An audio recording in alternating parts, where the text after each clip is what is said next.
In the summer of 2018, something almost unimaginable was happening inside Toys R Us stores across the United States. Hundreds of enormous American toy stores were preparing to close their doors for the final time. Toys R Us shelves that had once been filled with action figures, dolls, board games, and building sets were being stripped almost completely bare. Abandoned shopping carts stood inside empty toy store aisles surrounded by clearance signs and discounted children's products. Large liquidation signs covered colorful Toys R Us storefronts that had once felt like amusement parks to millions of children. The company was preparing to shut down hundreds of American locations, placing as many as 33,000 retail jobs at risk. The easy explanation was that Amazon and online shopping killed Toys R Us. But that explanation leaves out the most important part of the company's collapse. Amazon created pressure on the toy retailer. Walmart and Target created aggressive price competition in the American toy market.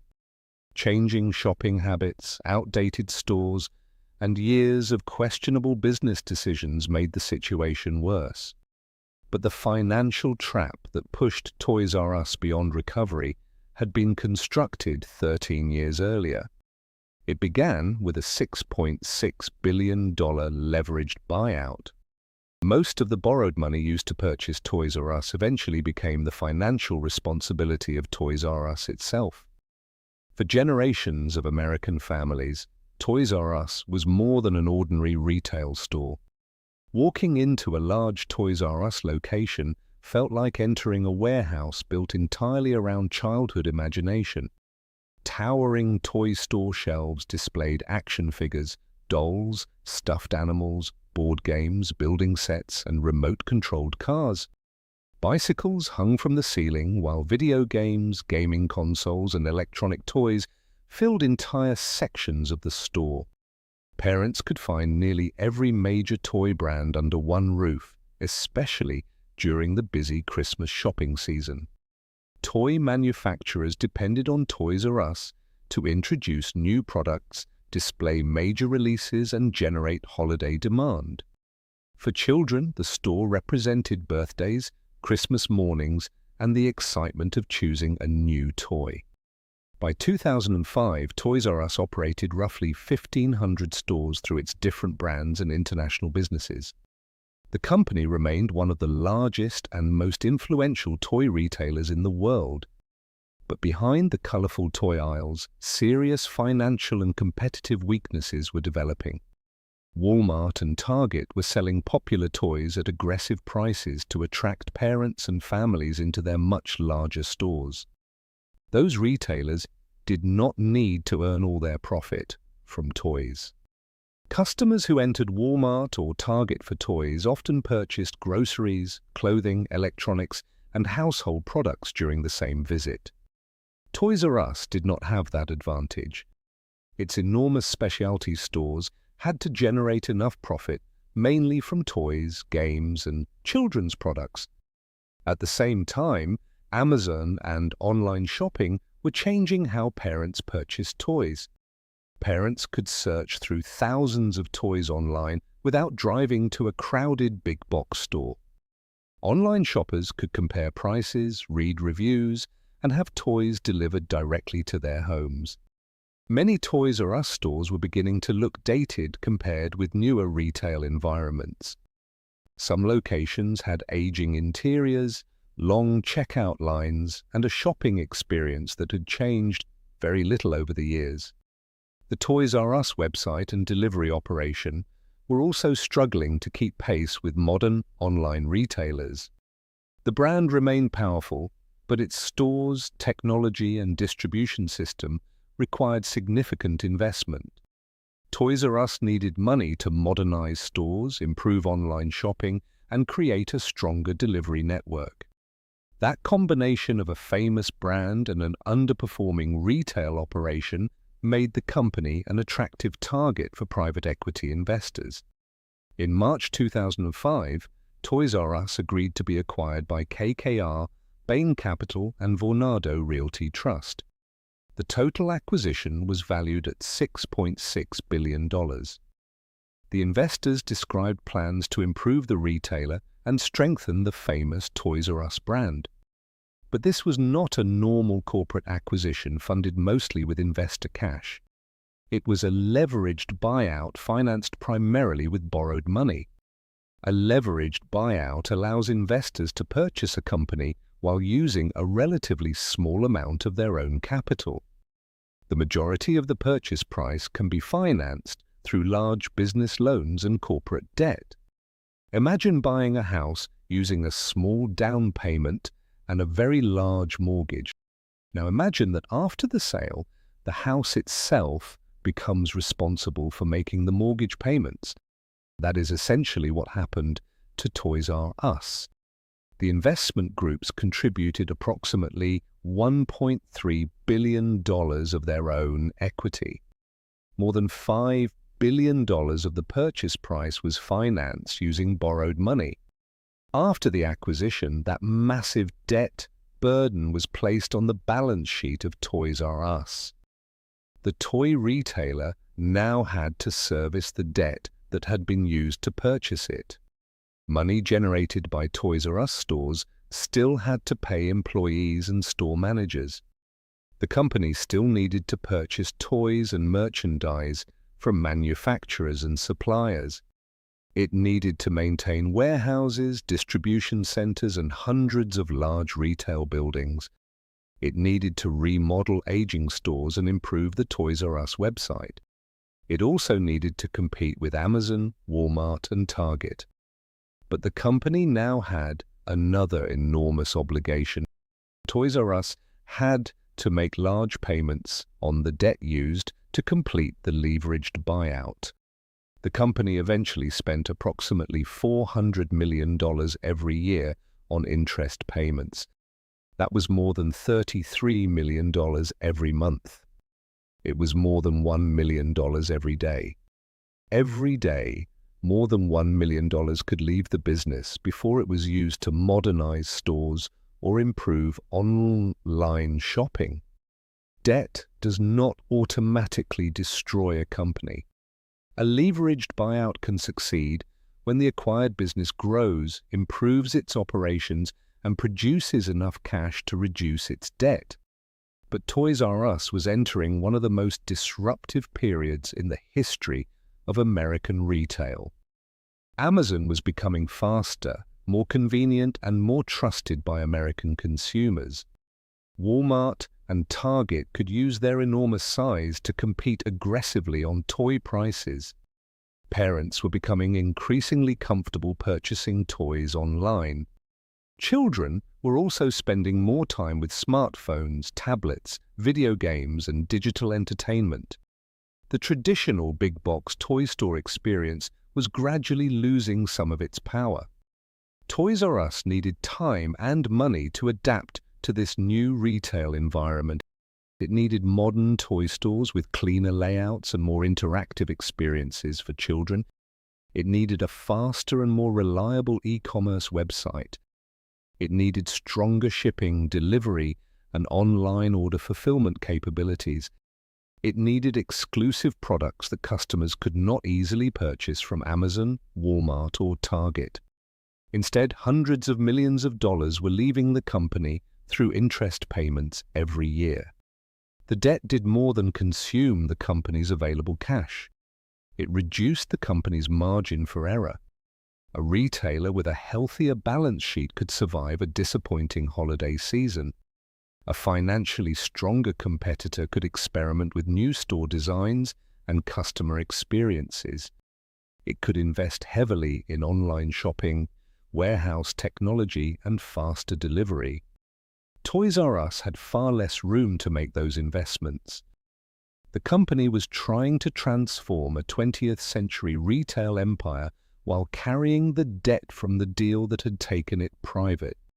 For several years, the business continued operating, and the Toys R Us brand remained visible around the world.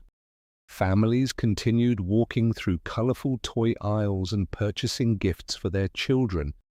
Toy manufacturers continued shipping dolls, games, bicycles, and action figures to Toys R Us warehouses. From the outside, the company could still appear to be a normal and successful toy retailer. But behind the familiar storefronts, Toys R Us was repeatedly searching for ways to manage its debt. The company was using valuable cash to meet financial obligations while trying to remain competitive in a rapidly changing market. By 2017, Toys R Us was carrying approximately $5.2 billion in debt. Then a dangerous chain reaction began between the retailer, its lenders, and its toy suppliers. Large retailers depend heavily on suppliers and manufacturers. A toy manufacturer may ship millions of dollars in products to a retailer before receiving full payment. The supplier trusts that the retailer will sell the toys and pay the invoice later. That system works only when suppliers believe the retailer is financially stable. Once toy suppliers begin to fear that a retailer may enter bankruptcy, trust can disappear quickly. Suppliers may reduce shipments to protect themselves from financial losses. They may demand payment sooner than usual. Some manufacturers may refuse to send valuable holiday inventory without stronger financial guarantees. News of a possible Toys R Us bankruptcy began spreading before the crucial 2017 holiday shopping season. Some toy suppliers became increasingly worried that the retailer might not pay its invoices. Toys R Us needed strong holiday inventory to attract families and generate enough sales to survive. But worried suppliers became less willing to take the financial risk of shipping products without guaranteed payment. The company reportedly attempted to raise at least $200 million in additional financing. Toys R Us needed that money to survive the holiday season and buy time to repair its financial structure. The company could not secure the complete financial solution it needed. This created a dangerous feedback loop. Bankruptcy rumors reduced supplier confidence. Lower supplier confidence threatened shipments of toys and holiday merchandise. Reduced toy inventory could weaken product selection inside Toys R Us stores. Weaker product selection could reduce customer traffic and holiday sales. Lower sales could make lenders and suppliers even more concerned about the company's future. On September 18, 2017, Toys R Us and several affiliated businesses filed for Chapter 11 bankruptcy protection. A Chapter 11 bankruptcy filing does not automatically mean that a company will close. The process is designed to give a struggling business time to reorganize its debts. The company can negotiate with banks, lenders, and creditors while continuing to operate. Toys R Us secured bankruptcy financing intended to keep merchandise flowing through its warehouses and stores.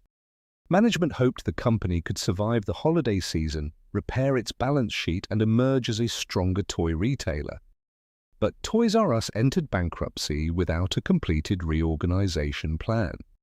The crucial holiday shopping period failed to produce the recovery that lenders and creditors needed to see. The company now faced a painful financial calculation. Would lenders recover more money by giving Toys R Us additional time to rebuild?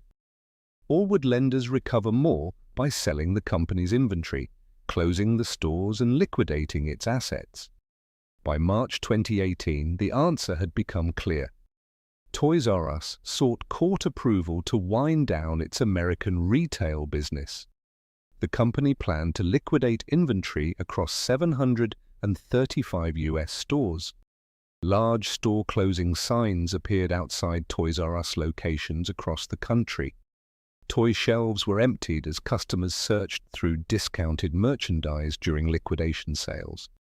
Employees who had worked inside the stores for years faced the loss of their jobs. As many as 33,000 American retail jobs were placed at risk. The collapse affected far more than Toys R Us employees. Toy manufacturers lost one of the largest showcases for introducing new products to American families. Shopping centers lost enormous anchor stores that had attracted customers for decades. Commercial landlords were left with large, empty retail buildings that were difficult to replace.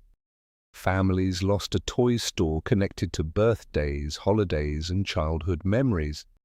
A generation watched a symbol of its childhood disappear from the American retail landscape. So who actually killed Toys R Us? Amazon and online shopping played an important role. Walmart and Target played an important role. Management decisions and outdated stores played important roles. Changing technology and consumer behavior also played roles. This was not a perfectly healthy company destroyed by one financial transaction.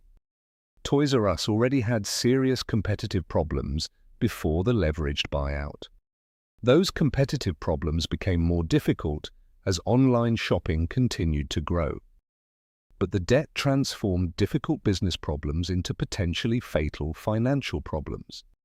The interest payments consumed money that Toys R Us needed for reinvention. The debt made suppliers and lenders more nervous about the company's future. It reduced the amount of time management had to make mistakes, test new ideas, and recover. Competition created the storm around Toys R Us.